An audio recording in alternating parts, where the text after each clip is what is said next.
Assalamualaikum warahmatullahi wabarakatuh. Welcome back to my YouTube channel Dosen Hype Official. Bertemu lagi dengan saya Nisa. Semoga teman-teman semuanya, mahasiswa, netizen yang lain gak bosan lihat saya terus ada di Dosen Hype Official ini gitu ya. Nah, kali ini saya sendirian karena rekan saya Bu Lisda atau Kak Lisda sedang banyak pekerjaan sehingga kita tidak punya waktu untuk bertemu.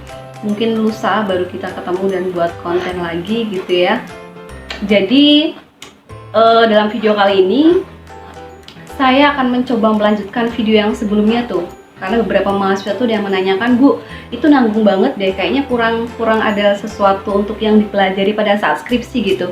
Karena kan kemarin itu video yang kemarin, mungkin yang belum lihat nanti saya kasih deskripsinya di bawah atau saya taruh di sini gitu ya.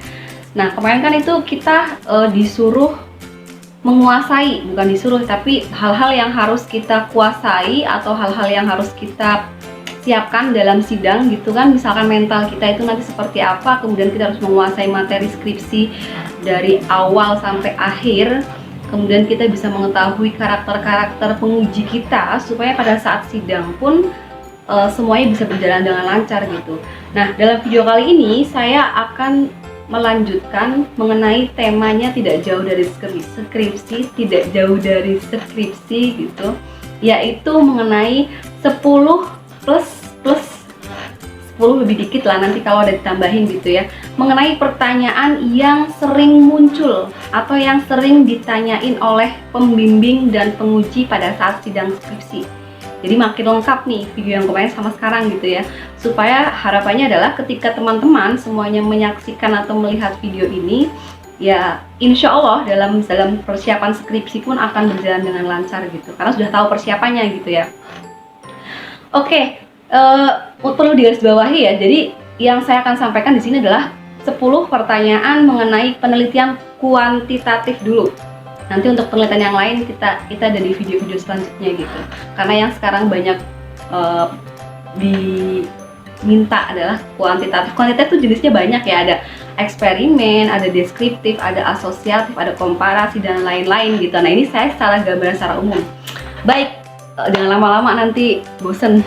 Oke, yang pertama nih, pertanyaan yang sering muncul, mungkin dasar banget sih, tapi memang harus kalian persiapkan, yaitu mengenai apa sih permasalahan yang melatar belakangi atau kenapa kalian mengambil judul tersebut gitu. Jadi permasalahannya apa gitu. Jangan sampai kalian menulis latar belakang halaman 1 sampai 7 gitu ya, tetapi tidak bisa mendeskripsikan permasalahan dalam judul kalian gitu. Kenapa layak untuk kalian teliti gitu. Itu dasar banget sih. Itu yang pertama. Kemudian yang kedua, biasanya ini ditanyakan itu gambaran secara umum mengenai tema atau variabel yang kalian pilih atau yang kalian teliti. Misalkan di judul itu misalkan tentang Total Quality Management, TQM. Ya, kalian akan ditanyain seputar apa itu TQM, ruang lingkupnya apa gitu kan. Atau mungkin manajemen strategi, atau mungkin pajak, atau mungkin audit, ataupun yang lain.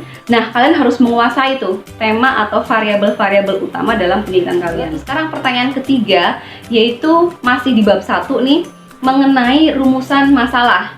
Nah, biasanya ditanyain tuh, karena kita itu kalau dalam suatu penelitian, ya kita harus bisa tahu atau paham betul apa sih rumusan masalahnya gitu. Nah, biasanya ditanyain juga tuh kaitan atau hubungan antara rumusan masalah dengan hipotesis dan kerangka berpikir. Jadi jangan sampai kalian mengerjakan atau menuliskan hipotesis, kerangka berpikir, itu tidak tahu tuh hubungannya apa dengan rumusan masalah gitu.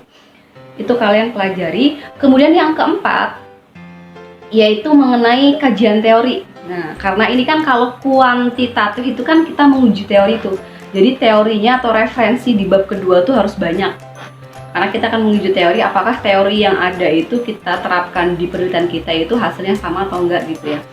Nah, pertanyaannya adalah apa sih gunanya kajian teori gitu. Jadi jangan sampai kalian menulis tebal-tebal tuh nggak tahu fungsinya untuk apa gitu. Jangan-jangan cuman ya udah biar saya skripsinya tebal aja gitu, nggak boleh gitu ya.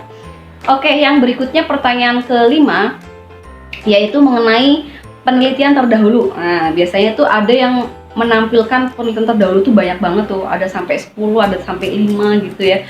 Nah, itu fungsinya untuk apa sih? Tujuannya ada penelitian terdahulu dalam skripsi kalian. Nah, gitu. Itu biasanya ya kalian harus sudah di luar kepala lah. karena paham betul bagaimana poin atau value kenapa sih penelitian terdahulu itu kita masukkan ke dalam skripsi kita gitu. Kemudian yang keenam, kita masuk ke bab ketiga nih.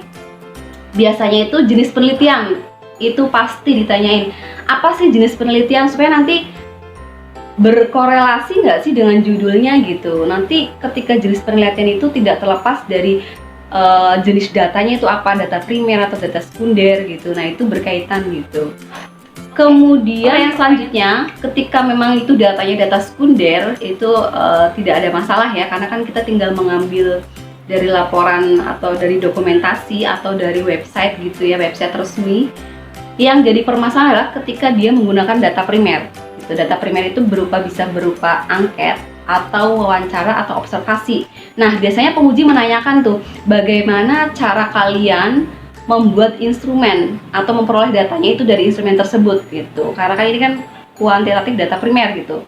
Ya, jadi bagaimana sih ada instrumen angket, instrumen wawancara gitu, bagaimana kalian membuat instrumen tersebut.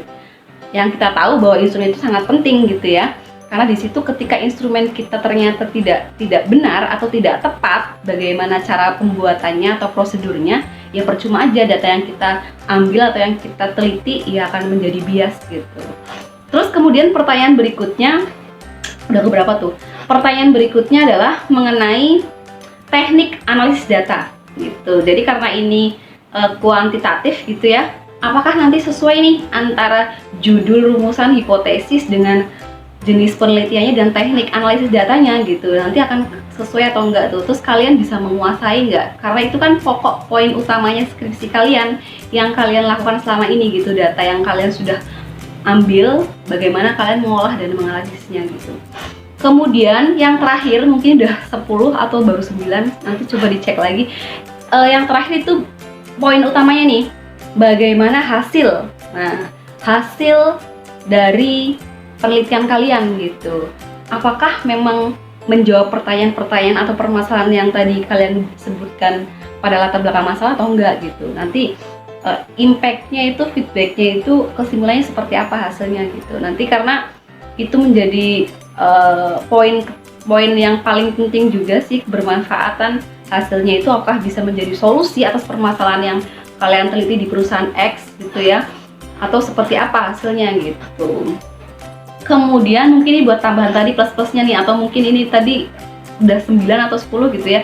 Biasanya tuh ditanyain itu sekitar atau seputar mengenai konsentrasi kalian atau bidang kalian. Misalkan nih, kalau saya dulu tentang matematika, ya udah saya ditanyain tentang matematika karena supaya kita bisa kita kan kuliah semester 1 sampai semester 8 gitu.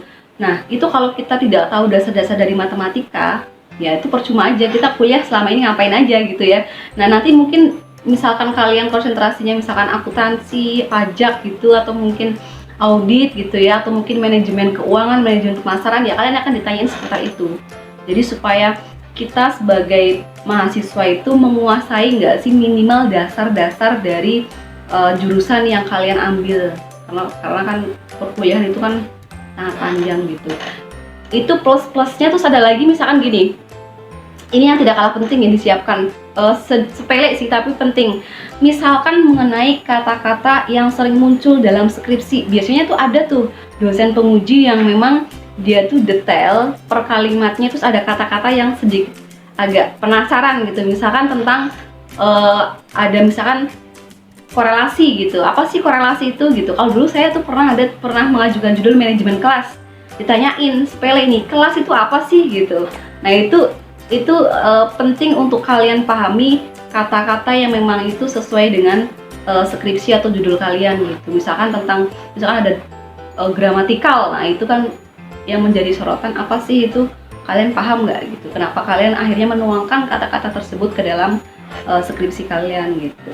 Cukup itu, semoga 10 plus tadi bisa menjadi pedoman kalian untuk belajar supaya semakin menguasai tadi bidang skripsinya. Intinya ada di 10 plus tadi. Ketika kalian sudah belajar dan di luar kepala, ya insya Allah lah dapat nilai bagus, sidangnya lancar, kemudian menguasai, dan insya Allah bermanfaat gitu. Dan kita akhirnya nanti ada kepuasan karena kita sudah mengerjakan skripsi sampai tebel gitu, terus hasil ujiannya bagus, kita menyiapkan dengan baik, itu pasti akan menjadi kepuasan tersendiri. Oke guys, cukup dalam video kali ini. Nanti kita ketemu di video-video selanjutnya, mungkin nanti mengenai kualitatif atau mungkin penelitian mixed method gitu, nanti ke video-video yang selanjutnya gitu. Oke, jangan lupa like, comment, subscribe Dosen Hype Official terus, dan ikuti video-video kita selanjutnya. Wabillahi taufiq wal hidayah. Wassalamualaikum warahmatullahi wabarakatuh. Bye bye.